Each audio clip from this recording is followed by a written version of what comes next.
दोस्तों, आपने टीवी पर कई बार ये सुना होगा, विपक्ष के प्रवक्ता, कांग्रेस के प्रवक्ता, विपक्ष के बड़े नेताओं से और कांग्रेस के बड़े नेताओं से कि भाजपा टोल के माध्यम से देश और जनता को लूटने का काम कर रही है।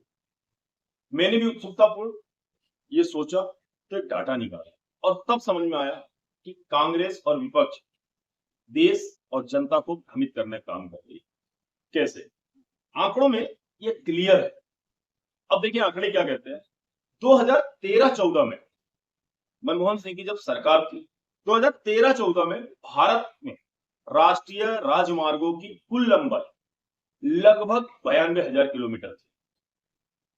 लगभग 92,000 किलोमीटर के आसपास, जो 2025 और 26 में बढ़कर 1,47,000 किलोमीटर तक पहुंच गई। अब आप देखिए कहां 2013-14 में लंबाई जो थी, राष्ट्रीय राजमार्गों की लंबाई जो थी वो 92,000 किलोमीटर के आसपास और अब 1,47,000 किलोमीटर पर।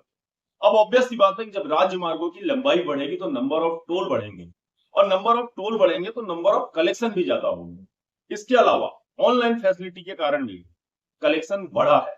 बात करें कलेक्शन की तो 2013-14 में देश में टोल से होने वाले कलेक्शन लगभग 5,000 करोड़ के आसपास थे, जो 2025 और 26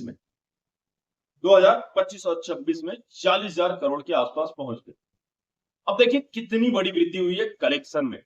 इसके दो कारण। पहला कारण जो लंबाई मैंने बता दिया। एक्चुअली इसके तीन कारण।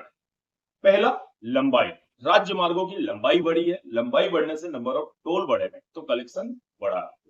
दूसरा, पहले ऑफलाइन टोल पे वसूली होती थी, अब ऑनलाइन वसूली होती है, इस कारण से भी कलेक्शन बढ़ा है। और तीसरा और सबसे बड़ा कारण, नंबर ऑफ व्हीकल, जनसंख्या बढ़ी है, उससे उससे भी ज्यादा गाड़ियों की संख्या बढ़ी है, लोगों को घूमने में दिलचस्पी बढ़ी है। आप सोचिए कि पिछली सदी में या पिछले दशक में, सदी नहीं दशक में, लोग बाहर घूमने जाने के लिए उतने उत्सुक नहीं थे जितने आज। तो कांग्रेस और विपक्ष टोल के नाम पर आपको भ्रमित करने की कोशिश कर रही है, तो इस बात को आप ध्यान रखें। इस वीडियो को ज्यादा से ज्यादा शेयर करें, जिससे लोगों के मन में ये जो भ्रम है वो मिट सके।